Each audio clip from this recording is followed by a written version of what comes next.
Good evening. You're watching the main news on HKIBC. I'm Raymond Yeung. Here are tonight's top stories. COVID cases remain above 1,000, but Carrie Lam says there are no alarm bells yet. Britain approves the extradition of whistleblower Julian Assange to the United States. And China launches its third and most advanced aircraft carrier.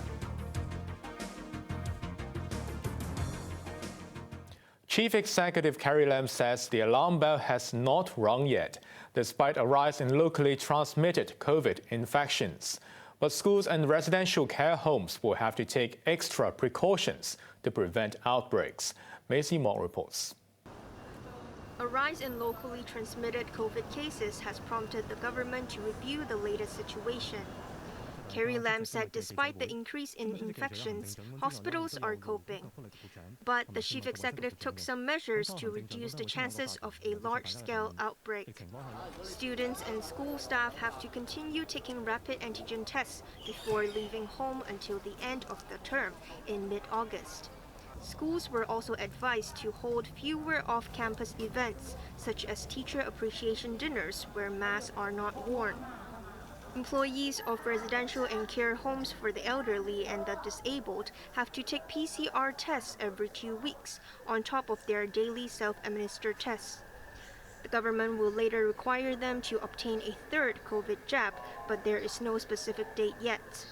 For the time being, I have to stress that this sort of upward cases, according to the experts, are not unexpected.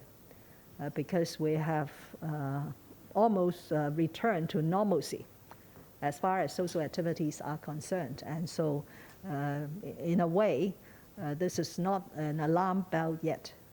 Ahead of Father's Day on Sunday, Lam urged people to have fewer gatherings between families. But she said the city has not reached the level where strict social distancing measures have to be reintroduced. Lam added that she is leading by example and cancelled her receptions with lawmakers and officials to mark the end of her 5-year term. She did not review whether state leaders will visit Hong Kong for the 25th anniversary of the handover, but said celebrations will go ahead. Maisie Mock, HKIBC. New COVID cases in Hong Kong stayed above 1,000 for the third straight day. A cluster emerged at police headquarters in Wan Chai, affecting 20 officers. Chloe Fong reports.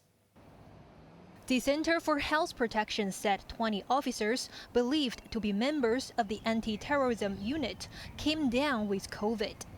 Their workplace at police headquarters on Arsenal Street in Wan Chai has been thoroughly disinfected. But health officials refused to disclose the places the infected officers went to. Another 145 new cases were reported in 126 schools. 4 students in one class contracted COVID in the Church of Christ in China, Kweihua Shan College in North Point. Their class was suspended for 1 week. 4 more care homes were also affected, with 1 employee in each coming down with illness. There were 1,145 new infections, including 131 imported ones. COVID claimed 1 more life, taking the death toll in the pandemic to 9,393. Officials said despite the growing number of cases, the hospitalization rate remains stable. The hospital authority said it is proactively preparing for potential future waves. For the community treatment facility, we have a roster so that we can have a plan, can open up the Asia World Expo community treatment center within 72 hours, and also we can increase the ward capacity of the Hong Kong ICC in 24 to 48 hours. No new cases were added to the bar clusters. Chloe Fong, HKIBC. Health experts have suggested a longer interval between the first and second doses of the BioNTech vaccine. The committee advising the government recommended that people aged between 18 and 59 wait for 8 weeks instead of 3 before getting their second shot. They said this would increase immunity and lower the risk of heart problems. But people can still take their second jab 3 weeks after the first if they consider all factors. The government plans to seek the public's views later this year on a proposal for a congestion charge at the 3 cross-harbor tunnels. The levy is aimed at reducing traffic jams during the rush hours, but lawmakers questioned whether it would discourage motorists. Western Harbour Crossing is charging $75, but the usage keeps increasing even after the toll is increased. So I think the demand is fairly rigid.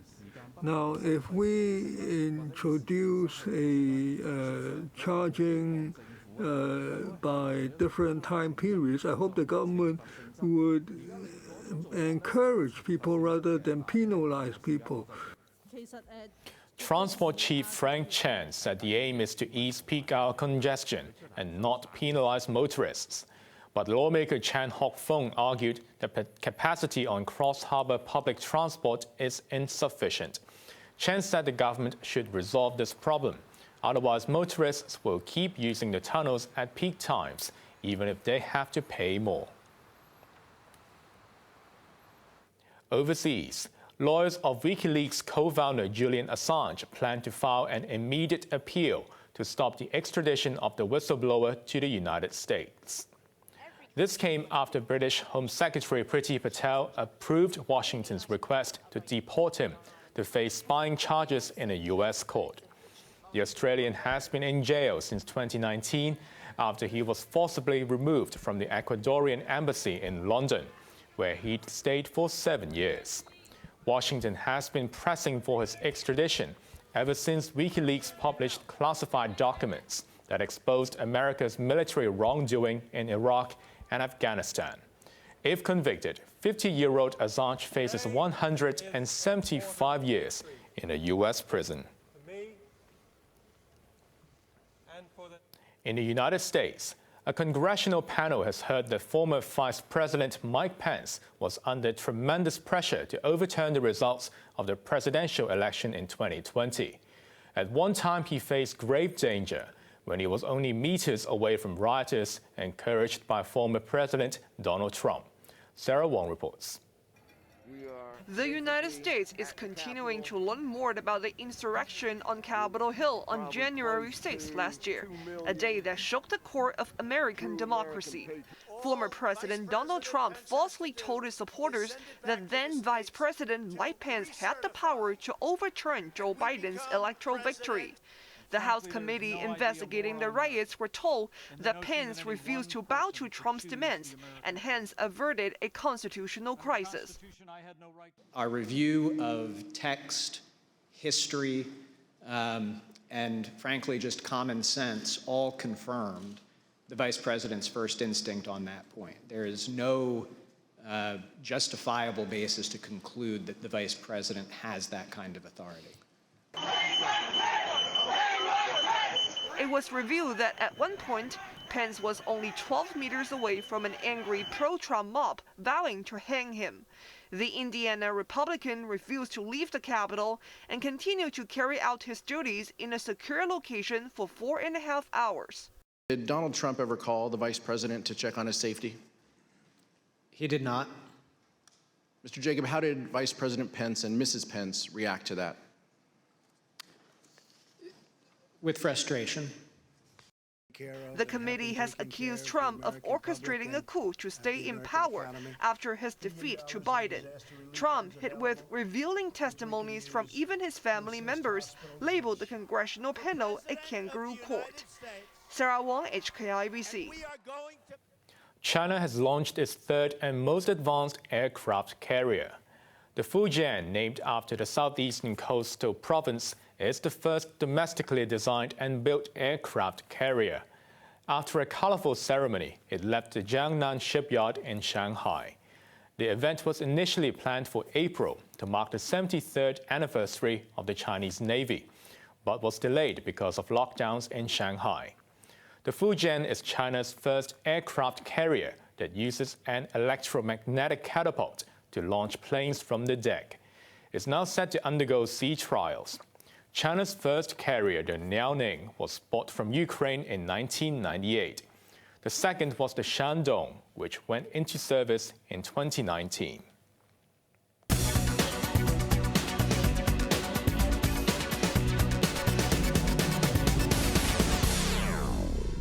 Unemployment in Hong Kong has fallen to 5.1% as social distancing measures were relaxed. This compared with the jobless rate of 5.4% at the end of April. Just under 192,000 people were out of work in the 3-month period ending in May.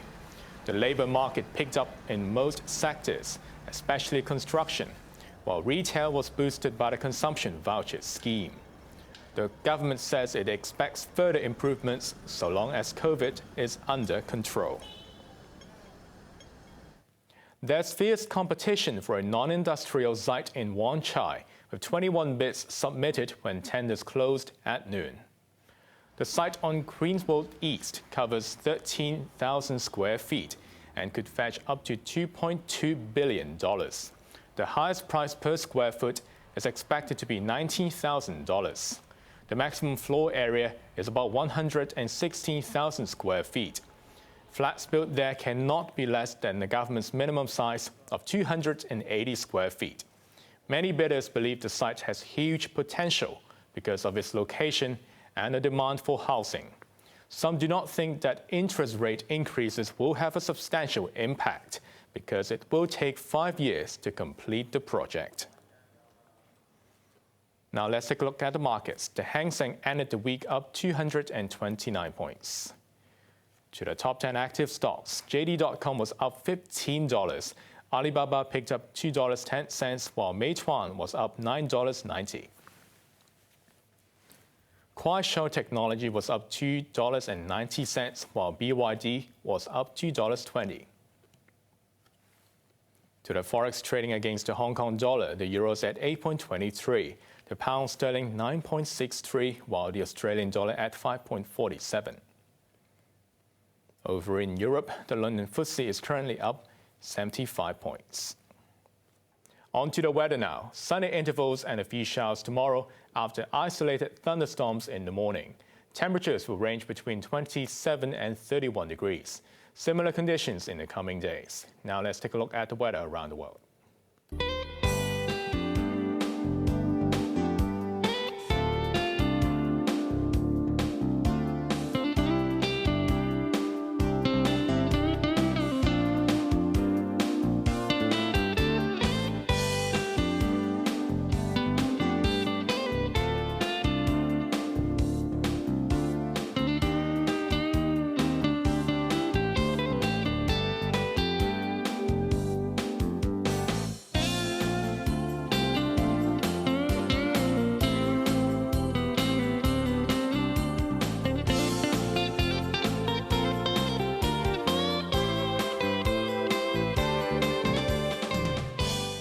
That's our main news for Friday night. Join us for more news at 11. I'm Raymond Yeung. Good evening.